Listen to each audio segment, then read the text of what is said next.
tell you, when we think of family, we can't help to think of vacation, right?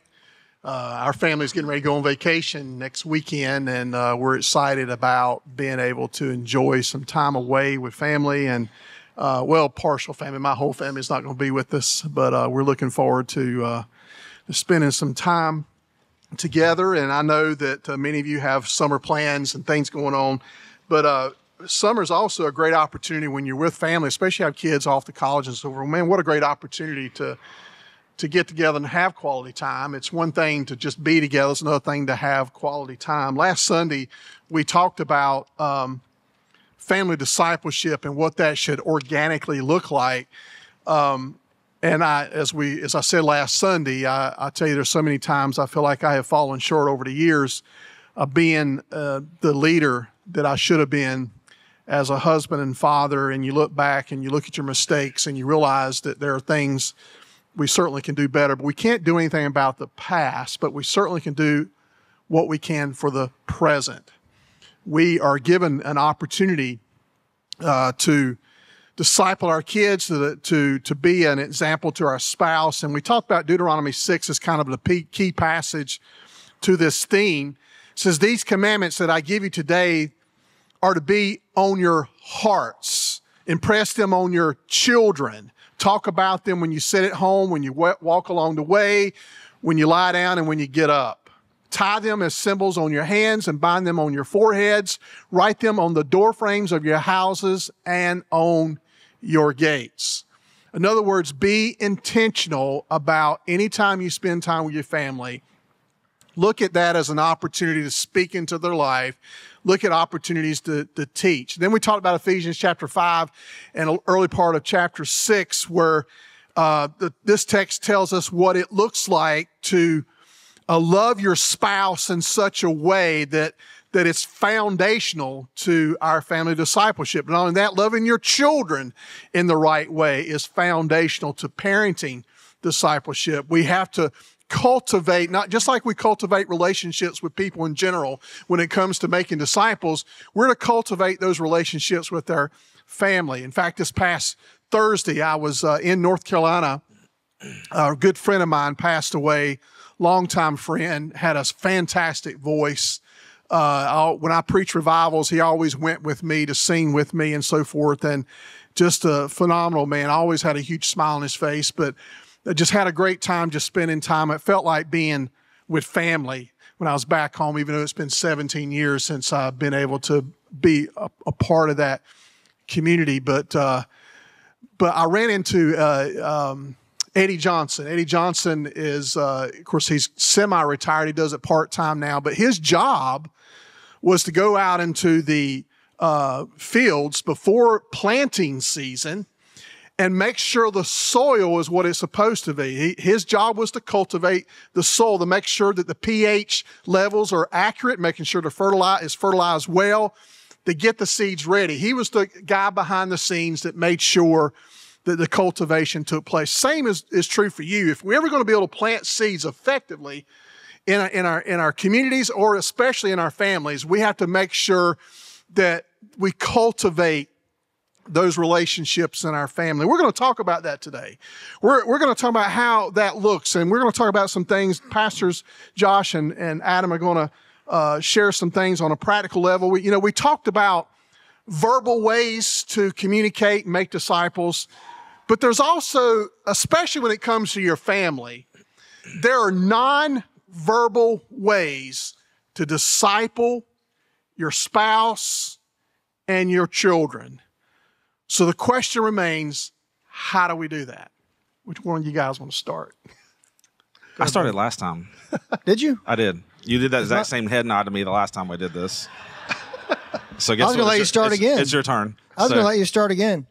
So I think, as parents, so much of, the nonverbal things, so much as like what we say is important, but what we do is so much more impactful sometimes, because we can say one thing and, do something different, and our kids are always watching. They're watching us. So, like the decisions that we make as parents, as human beings, as people, our kids are always kind of watching that. And so I think it's important for us to realize that as parents and make sure that we know that, we can say what we say to our kids is definitely important, but what we do and what our kids see is, and very impactful as well. So I think that's something to just kind of be aware of. Do they see us doing our daily devotions? Do they see us what we're a part of and what we're involved in? Because those things are going to, what kind of example are we setting to them? Because that's going to be impactful in some way, shape, or form. If something is very important to us, they're going to know what those things are. So I think it's important for us to be very aware of what we're involved in, what we're, the way that we say things, how we say things, the way that we handle situations is really important for the example that we set for them. So I think that's big. Yeah, so I think there's so much to be said about what you're talking about, like with what we're involved in. What things do they see that we're involved in? And I'm going to use the word life-giving, things that are things that, so I'll give an example, like for my family, like, church isn't optional in my house. I don't care.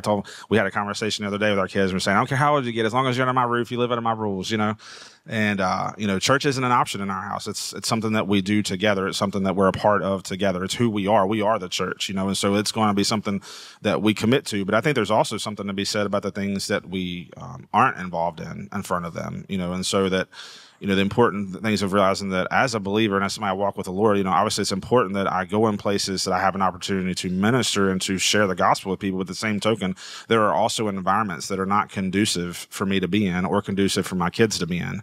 And so I have to start making decisions. Am I doing this just when my kids are around, or are they noticing that I'm also not doing this because it's not good for me, even when they're not around? And so those type of things speak,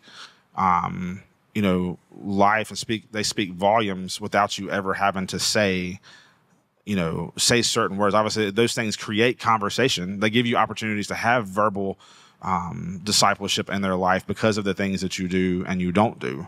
And so I think it's really important that we concentrate on the things that like you said, on the things that we can do, that where we are and what we're doing is things that I won't, I think about it like this, honestly and truly, especially now that I have a teenager.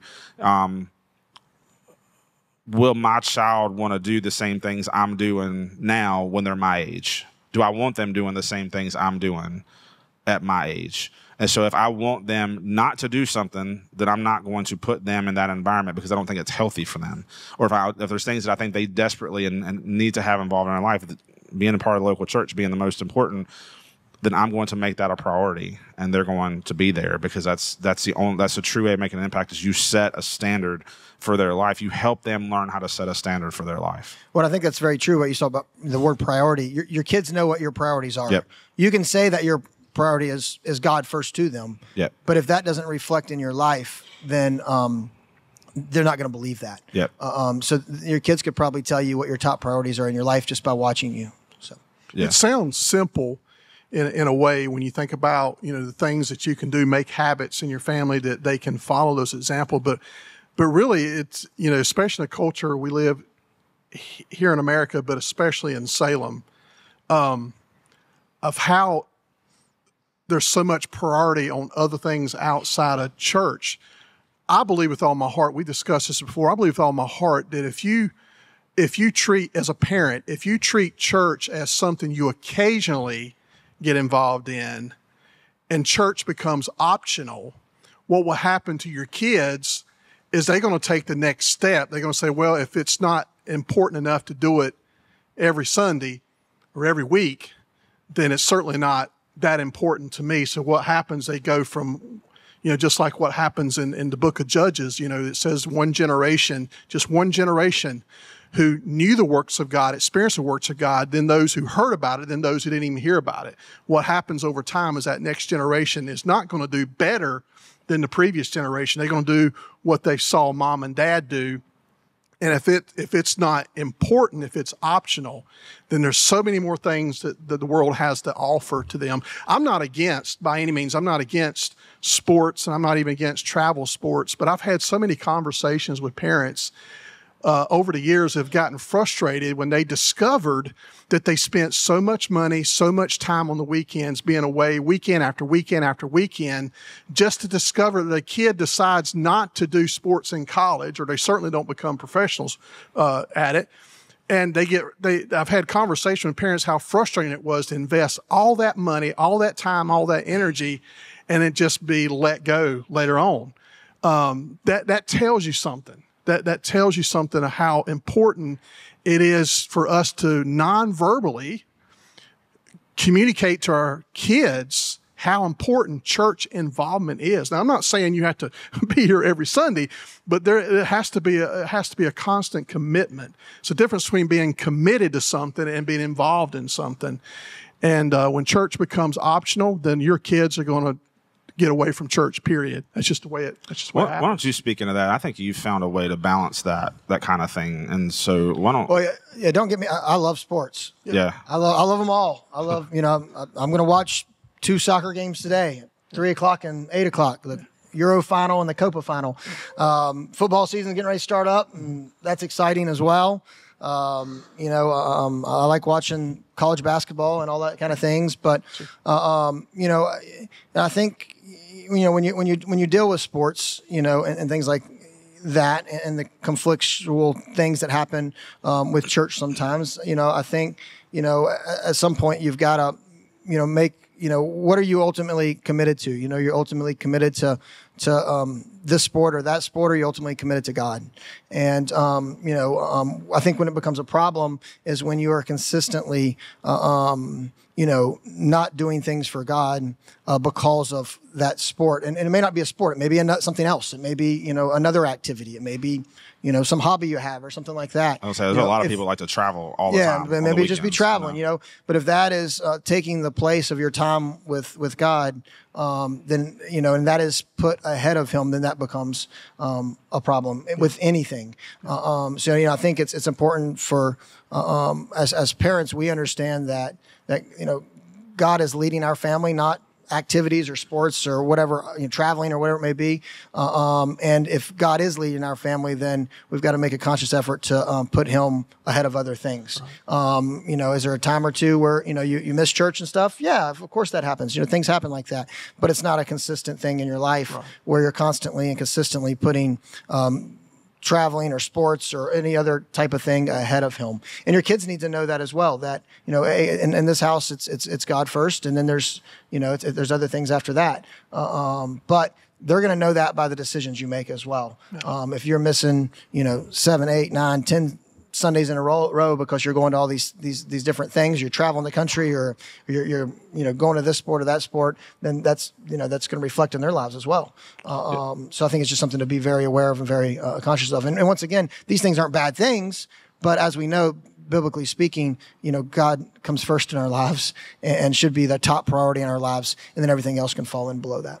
We've got some friends from back home, and I was both of their kids' youth pastor the entire time they went through middle and high school, and they played on every travel team you could imagine, and their parents were actually youth leaders in our youth group, and it got very frustrating too for us, because not only for the kids' sake, but I was dependent on their parents as youth leaders too, and they were never there.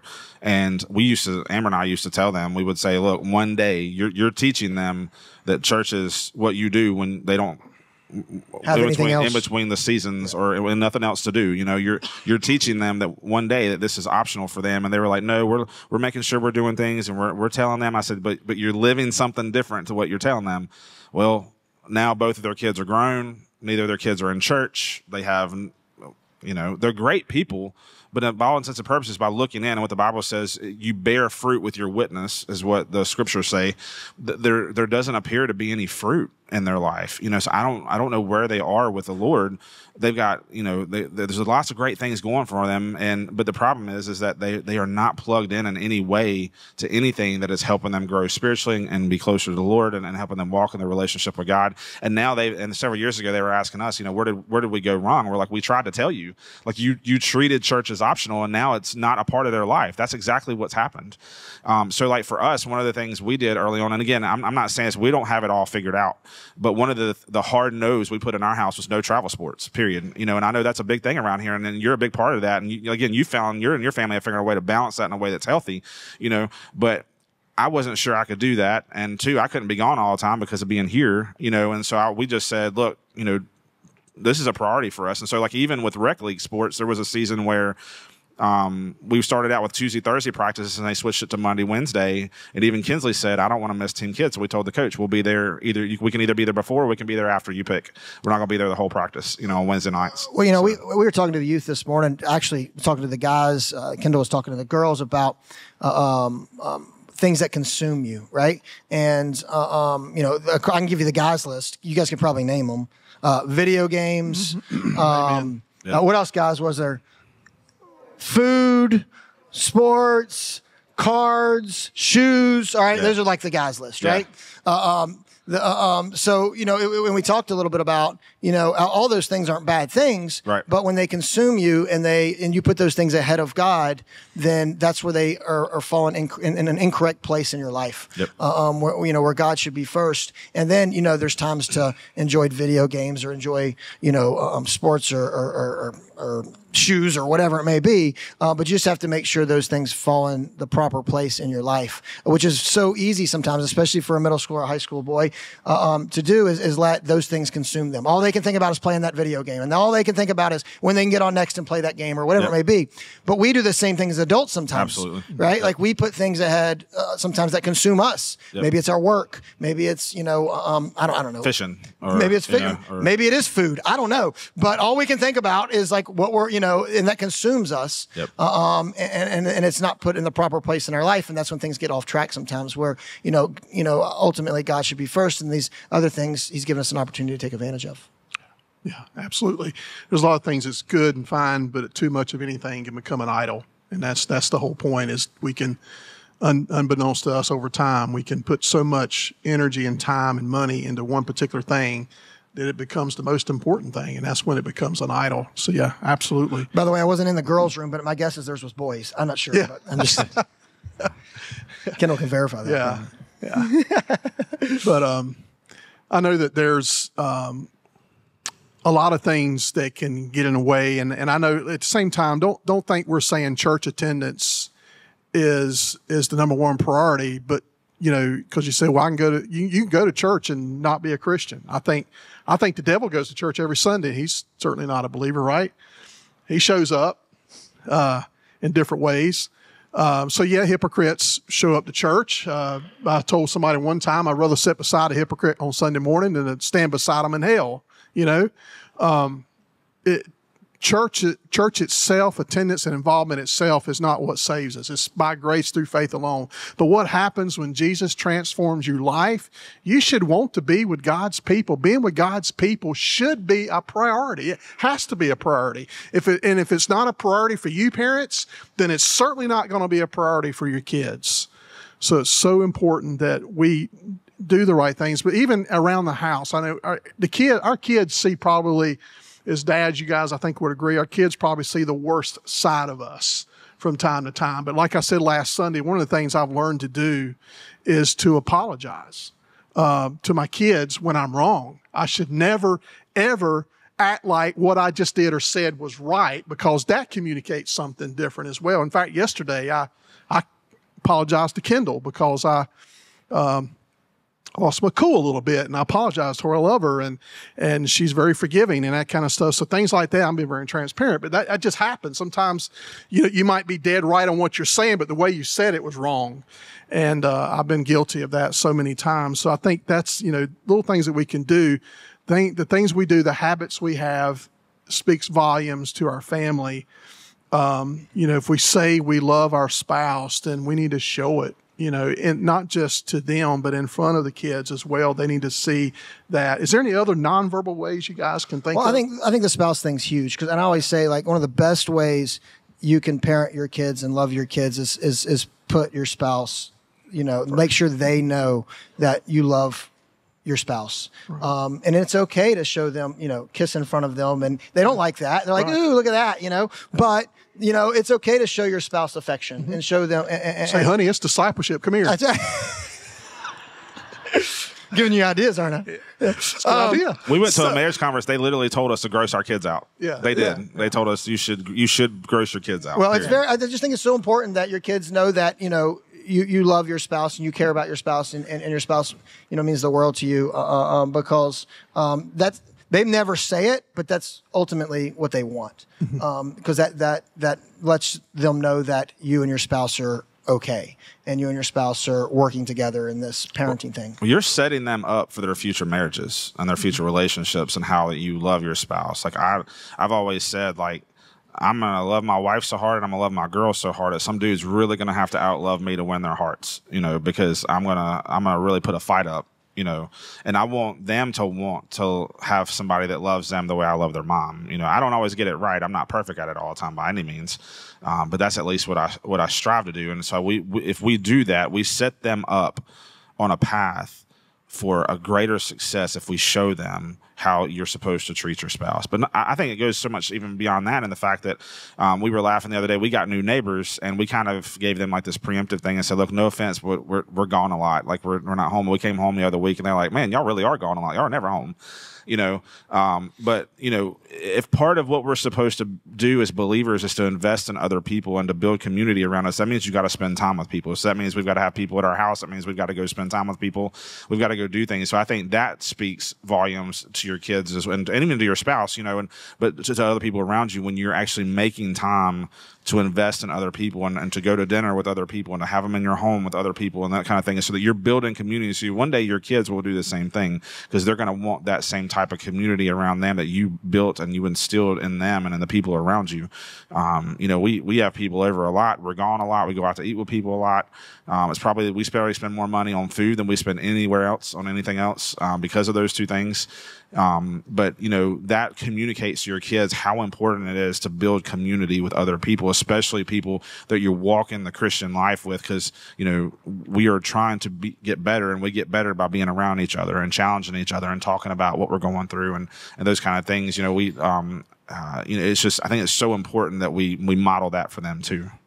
Absolutely. I think you mentioned that you apologized to Kendall yesterday, and I think that's important as well. Because here's the thing too: I think it's important for us to realize as parents, when we can't control our emotions, then that teaches our kids that it's okay not to control their emotions, and that's not something that we want to, make it okay for them to do. But we are going to mess up from time to time. We are going to, get a little, worked up sometimes and frustrated sometimes and things like that. And when we don't control our emotions the way that we know that we should and the way God wants us to, and we lash out at our kids or come down on our kids, it is important to go to them and apologize, because at that point you're teaching them how to handle something when they mess up.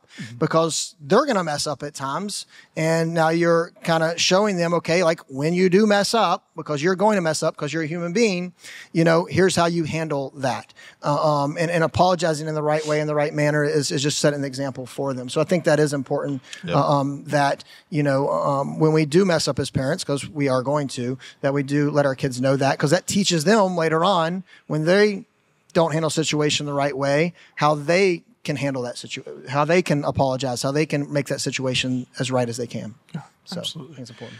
Now, this is kind of some examples of, your family better than anybody. Every family functions a little bit differently. Every family has a different dynamic and so forth. And you all are involved in things that we're not involved in and so forth. So, but you always have to ask yourself the question. Here's where you never go wrong. Just ask yourself the question, how does what I'm doing and saying affect eternity? What I'm saying and doing, how is it affecting my kids? What am I communicating in a nonverbal way in my actions? And we have to ask ourselves that question on a regular basis, or we're going to get sidetracked. But here's the other question. Deuteronomy 6 says to impress God's principles on our children, to speak of them. Now, how do we speak? What do we need to talk about when it comes to conversations we have, especially with our kids? Now, our conversations we have with our spouse is going to look a little different, and we'll talk about that in a moment. But conversations with your children, what kind of things should you talk about? I was telling Adam the other day, I think 30, 40 years ago, there are conversations we would have had with our kids is different than it is now. And the reason why I say that is because we live in a different kind of culture today, in a sense that there are things that are present in our school systems that wasn't present in our school systems a long time ago. They're going to be challenged in the schools they go to, unless they go to a Christian school. They're going to be their beliefs are going to be challenged. They're going to hear things that's going to be anti-Bible, anti-Jesus, and they're going to hear arguments against their faith. In fact, years ago, there was a young man that was involved in church and youth and all kinds of things, grew up in church and was heavily involved, took a comparative religions class in a public school, and it totally changed the reason why it changed him is because the teacher was not a Christian. He was teaching religions, and you have somebody who's not a believer that's going to argue his points. He's going to be well respected. It's going to influence that kid. And basically what it did is erased everything that he learned growing up in church, because he was never taught, unfortunately, how to combat the things and to logically understand. It's one thing to tell your children to believe in Jesus, and this is why, but it's another thing to tell them things that questions that's going to come up, especially when they get in middle school. Questions like, how do we know Jesus of the Bible is a historical account of Jesus? How do we know that? Or is Jesus God? Did Jesus really perform miracles? How can Jesus be both human and God?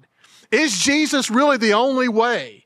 Or how can we know Jesus was literally raised from the dead? And what does it mean to trust in Jesus? These are just a few questions. In fact, there's a book that I encourage you parents to read and devour. It's called 30 Conversations Talking to Your Kids About Jesus by Natasha Crane. She's an apologist. She wrote a book specifically about 30 conversations that we as parents and grandparents need to have with our children. And I wish I'd had this book a long time ago, because as I was going through this, and yes, it's a challenging read. But, you know, you parents have prepared things in your life, whether it be your business, your education, or what have you done? You spend hours and hours preparing yourself for a test, right? You spend hours and hours preparing yourself for the next thing that you've got to do. Why is it that we can, as parents, prepare ourselves to teach our children things about their faith, to help them to process it? Not just say, I believe in Jesus because mama believes in Jesus, but I believe in Jesus because he's real, and this is why I believe he's real. He is really a person that not only followers wrote about, but that non-followers wrote about. So there's a lot of things, because what they're going to hear lies. The enemy is good at telling lies or half-truths. They're going to hear it in our school systems. They're going to hear it in other places. They're going to hear it around other different people. So we have to ask ourselves the question, what kind of conversations should we have about Jesus? For example, this is one example among many. How do we know Jesus of the Bible is a historical account of Jesus? Can't go over everything today, but here's what really settles it historically in the minds of those who don't believe that he was just a made-up, fictitious figure. Matthew, Mark, and Luke were written long before 70 AD, which is so important. These were contemporaries. These were people that followed Jesus, discovered things about Jesus, and wrote some things down about Jesus. The Gospel of John was written after 70 AD. John on the Isle of Patmos, the youngest of the disciples, when he was older, he wrote the Gospel of John, later on wrote the book of Revelation. But keep in mind, these gospel accounts were written by people who eyewitnessed Jesus. Now you say, well, what about Mark? Mark actually was one closely connected to Peter. So basically the Gospel of Mark is the Gospel of Peter. So in essence, these 4 Gospels were written during the lifetime of Jesus, with many other witnesses in the lifetime of Jesus. In fact, Paul points out that over 500 people saw the resurrected Jesus to verify the accounts. There was nobody that could actually, there's nothing been written that combats these early writings. Not only that, but I want you to think about it. I think it's important for you to tell your kids this and get them to process this. Do you really think that a bunch of men who were in hiding, scared to death after they crucified Jesus, will all of a sudden say 3 days later, you know what, let's pretend that Jesus rose from the dead and let's get together and let's die for that cause? Really? Does that make sense? No, absolutely not. Not only did the 12 or the 11 at the time, not only the 11 were ready to die for the faith after the resurrection of Jesus, because obviously they had an encounter with Jesus. They couldn't have hallucinated. I mean, really? 11 men at one time hallucinating. Not only that, but the other 400 and some that saw Jesus and accounted for seeing Jesus, could they have all had an illusion? Could they had some kind, did they take acid and all of a sudden they see Jesus, the resurrected Jesus, and had some kind of trip or whatever? Really? But that's what people in our school systems, professors in our colleges, are teaching, that the Jesus of the Bible is not really an historical figure. But the resurrection, I think, is important for us to teach our kids how important the resurrection, because if you don't believe in the resurrection of Jesus, then you can't be a Christian. But you also got to give them evidence. Here's the evidence. The evidence speaks for itself. Now, this morning, my goal is not to talk about all these questions. My goal is to encourage you to get answers to these questions and have these conversations with your kids. Get this book. Come by the office. We'll have conversations about it. Learn. You never stop learning. Learn how to have these important conversations with your children. Like the text says, how often do we do it? As many times as we possibly can. He tells us, Deuteronomy 6, now, I read this and I'm convicted too. I'll just be honest with you. How often do we impress these on our children? What does the text say? When you get up and when you sit down, even when you lie down, write them out. Give your kids scripture. Don't depend on just the church to disciple your kids. Don't just depend on, it's great that they get discipled here. And I think we have some great people teaching our children here. But the point is, the primary responsibility is placed upon your shoulders. Dads, listen, if you're a dad, God has placed you responsible for the spiritual well-being of your family. Did you hear me, dads?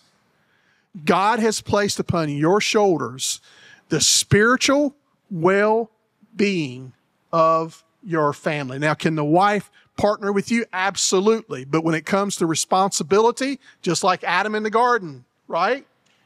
Yes, she shared responsibility, but the buck stopped with Adam, right? The buck stops with you guys. It's so important. God's going to hold you accountable. And this is heavy. This is heavy, dads. This is heavy.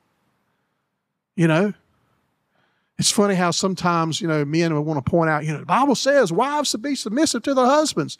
Have you ever sat there and actually meditate on what your responsibility is? You're to love your wife like Christ loves the church. Man, that's some big love, right? Even when you don't feel like it. It's not based on feeling. You're commanded to love your wife like Christ loved the church, and not to frustrate your children, chapter 6, right? Not to frustrate your kids. Man, that's so important. So here's what I'm just trying to say to you this morning. Find out how to talk to your kids about the important stuff, about who Jesus is. Because if they don't have a clear understanding of who Jesus is, then Mormons, Jehovah's Witnesses, and other religions out there can easily sway them into their belief system. It's so important that what's foundational to our faith is who Jesus is and why we believe about Jesus what we believe. That's foundational to everything we talk about with our kids and family. So I was just thinking this. I know from experience as a former youth pastor that there are probably some parents either in this room or online that are thinking to themselves, well, my kid's not going to understand all this theology stuff. And my brain immediately went to something said by a guy named Shane Pruitt. He's the next generation pastor for the North American Mission Board, and he said it better than anybody I've ever heard. So I pulled my phone out to pull it up because I wanted to read it exactly the way he says it, and this is what he says. If students can handle learning about algebra, chemistry, geography, literature, and history, then they can handle learning about sin, Christology, justification, repentance, faith, sanctification, and the Great Commission. Don't dumb it down. Disciple them because they can handle it. So if, they're learning tons of stuff, every single day at school. In fact, they're coming home and my kids are coming home and asking me for help with math, and I can't help them anymore. But there are some things I can help them with, and honestly, I'll be really transparent. This is an area that I have struggled with my whole life. I have struggled in this area of spiritual leadership at home. And I think part of it's just because you said it, our families see the worst of us, right? But the thing is, it's beyond important. I feel like I do way more nonverbal than I do verbal, and I need to find a way to balance those things. But the thing is, they can handle what we need to share with them. They can handle all this other stuff. They absolutely can take in what we're trying to teach them. I mean, we were expecting them to come here and handle it. We expect them to handle it with you. We expect them to handle it with Brooke. Why are they not going to handle it with us? And so I think that's something we need to wrestle with. And I think making the time to do that, because we get so involved sometimes with other things that we feel like we don't have time to do that. And I mean, I can tell you this, some of the best times to talk to your kids is right before they go to bed, because they don't want to go to bed. So they will talk at that point.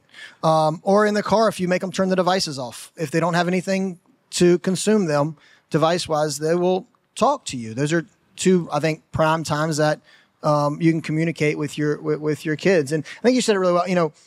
God consistently loves us, and he will hold us accountable. And I think that's great parenting advice for us.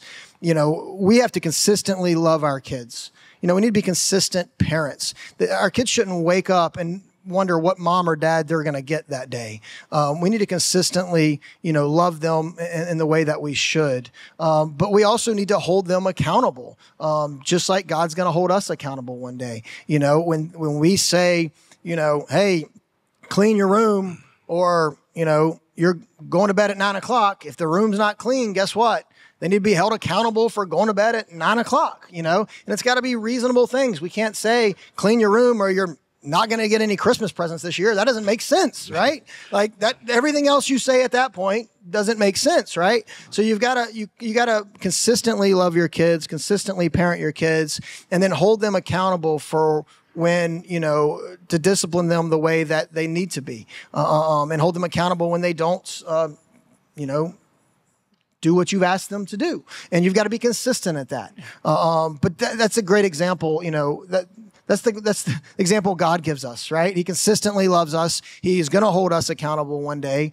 And so that's a great example for us as parents of how we should love our kids. We need to consistently love them and hold them accountable for their decisions. Because when we as parents hold them accountable for their decisions when they're in middle school or high school or elementary school or whatever it may be, that's teaching them that consequences will come when you become an adult and you make decisions. So it's important for us to do that consistently as parents. So, and I think one of the most important things, not just for our kids, but for our spouses, is that we ask open-ended questions. You were talking to your kids at night before they go to bed. It's like one of my favorite times to talk to the kids is when I pick them up in the afternoon from school. I ask one yes or no question usually. It's like, did you have a good day? But then I ask, what was the best part of your day? What was the worst part of your day? What things were challenging today? You know, and we start talking about those things. Hannah knows I'm kind of like a broken record in the afternoons. We have these conversations every day. And in the mornings when I take them to school, we pray. There's a certain place, although they ask me, can they DJ every morning when they get in the car? And so they DJ on my phone and the radio until we get to a certain spot on the road. And they know that's where we stop and that's where we're praying for our day. And so we stop and we pray for our day every morning. And every day I sound like a broken record when I pray for them, because I pray, a lot of times I pray, or every day I pray for some of the same things. And one of the things I pray every day is that God will give them an opportunity to have an impact on their peers and an opportunity to have an impact on their teachers. And so, because I'm praying that God will, you know, we always tell people, like you say it so many times, like, pray that God will open up doors of opportunity, because if we do, he will, you know. So I pray that, I don't know if they're going to pray that, so I'm going to pray that for them, you know, that God will open up doors of opportunity for them to be a blessing in their school, whether it be to teachers or to kids.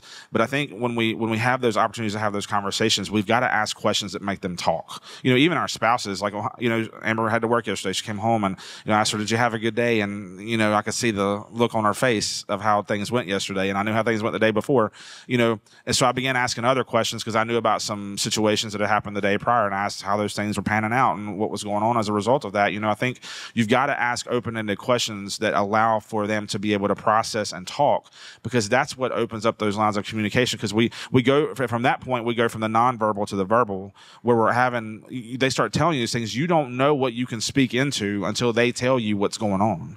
You know, we all know if we have elementary, middle, high school, however old our kids are, we know what kind of season of life they're in. But look, let's just face it, they're dealing with stuff we never dealt with. They're like you said, they're encountering things in school we didn't encounter when the three of us were in school, you know. And so I want to hear about, you know, what's happening in Hannah's life. I want to hear about what's happening in Kinsley's life. And if I don't open up those doors of opportunity to do that, then I'm not going to know. I know in generality, right? But I'm not going to know specifically how I can speak into their life and then things. One of my favorite moments ever was this past school year. Hannah came in and she was really stressing over something over school. And I just said, have you even asked God how he feels about that? Have you prayed about it at all? And she's kind of looked at me. She's like, no. And so I just grabbed her and hugged her, and we stood there in the kitchen and we just prayed over that thing. And I could literally feel the tension in her body start to release, not because of what I was doing, but prayer changes things. But I wouldn't have known if I had not had that conversation with her. If I had not asked her specifically what was going on and things that were happening during the day and that kind of stuff. And, you know, and so she began to share that, and I had a chance to stand there. Again, I don't always get it right. That moment was one of the opportunities I had to get it right, but I could have missed that if I wasn't careful. And what worries me is how many times do we miss it? How many times are we too busy looking at our phone? Are we too busy worrying about the dinner menu? Or we're too busy worried about this, that, or even jobs, you know, and we're constantly being focused. In our Connect group last night, I was talking to we meet every other Saturday night in our Bible study last night. We're doing a marriage study right now, and I was talking about how when you're home, you need to be present. You can be physically present without being mentally present. So parents, spouses, when you're home, you need to be present. You need to be communicating. You need to be talking. You need to be there, or else you're going to miss out on opportunities like that. And I've probably missed out on a gazillion because I've been so distracted at times. But I want to be more intentional so that I don't miss out on those things, and I have the opportunity to speak life verbally into those situations. And I want to say this to the kids. Kids, y'all listening for a second? Ask your parents tough questions. You think you're going to get in trouble because maybe you're not on the same place in your belief that your parents are, so you tend sometimes just not ask. Ask your parents tough questions. If you're struggling, even if you're struggling with your belief in God, maybe you're struggling with that. Maybe you've heard some things or experienced some things. It's like, was God really real? You know, talk to your parents about it. Don't be afraid to talk to your parents about that.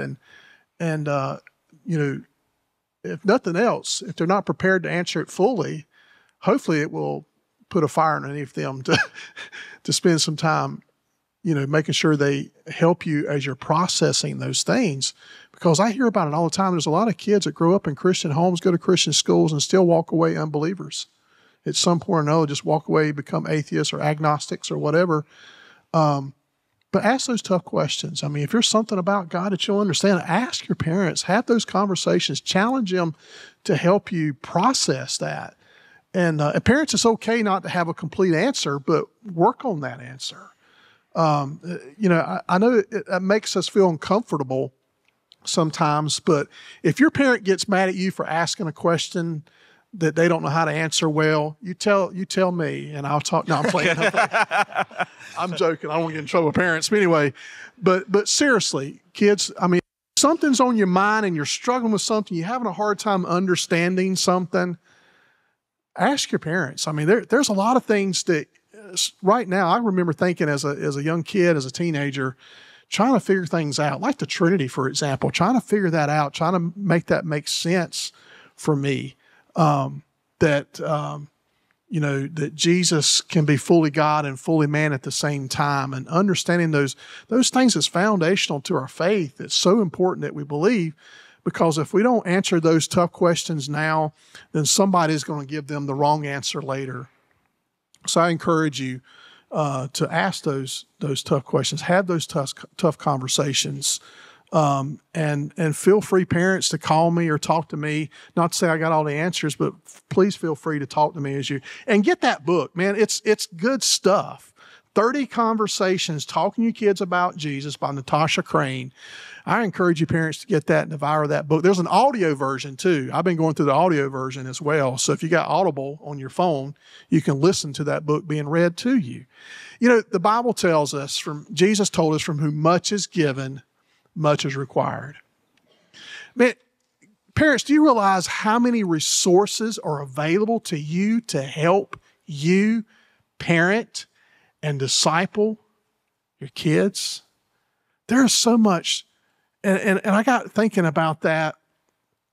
And this text came to mind this morning as I was just kind of praying about and thinking about how to bring this conversation to a close. Isaiah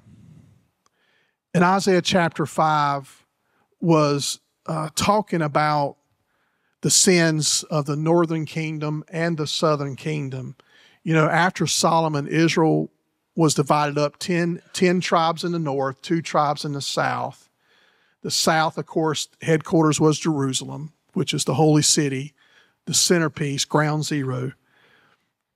But Isaiah was talking about how that Israel was given so much from God, yet still failed.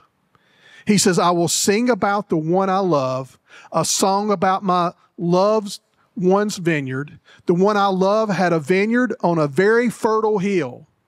He broke up the soil, cleared it. In other words, he cultivated the land, planted it with the finest vines. He built a tower in the middle of it and even dug out a wine press there. He expected to yield good grapes, catch this, but it yielded worthless grapes.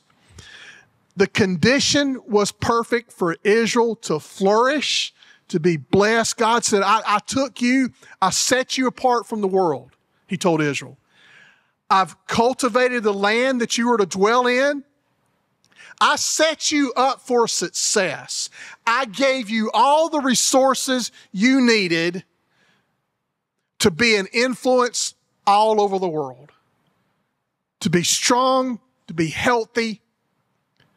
But just like the grapes that became, as he says here, wild grapes, that either didn't grow well or didn't grow at all, it was a vine with worthless grapes. And he says, Israel, I've given all that you needed, yet you've turned out to be worthless in your disobedience. So they went into judgment. Assyrians took the northern kingdom. The Babylonians took the southern kingdom because of disobedience, because they knew the truth. They had the resources to succeed, but they did it their own way, and they failed miserably. Parents, we have no excuse.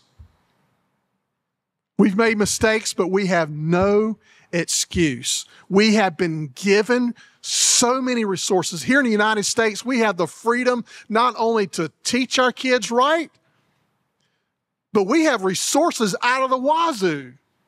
There's about 30 different English translations available that you can discover. There are helps and books and that's written to the wazoo about everything the Bible has to say. I mean, we have so many resources, so many helps.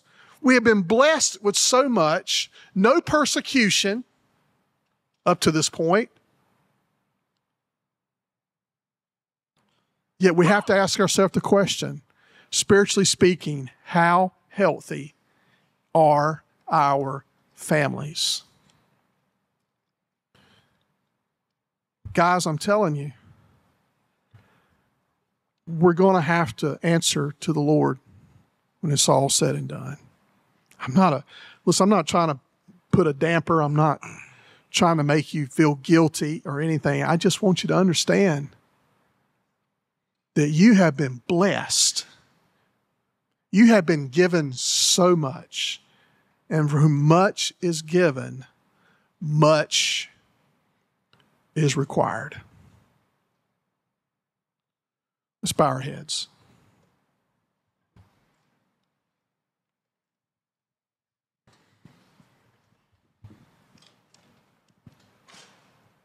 Parents, this is what I want to ask you to do. We're going to pray in just a moment. This is what I want to ask you to do.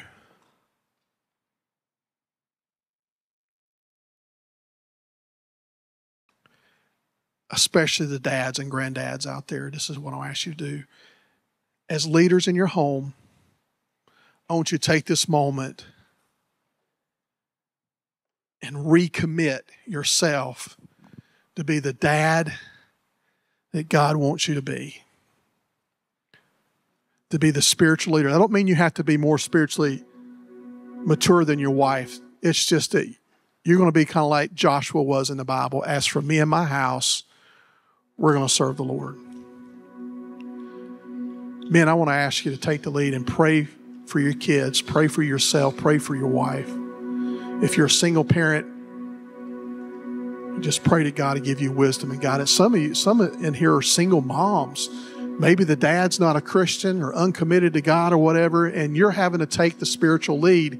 God knows that. He understands that, and He wants to bless you. So ladies, even our single moms, realize that God wants to help you be the primary disciple maker of your children. From whom much is given, much is required. This altar is open. I'm going to recommit myself today. I need to do the same with you guys.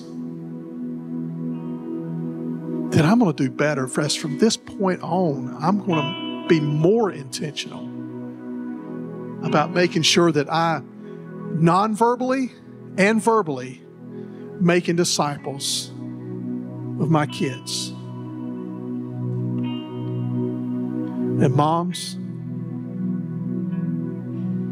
you're to partner with your husbands with the same burden, the same desire, the same commitment.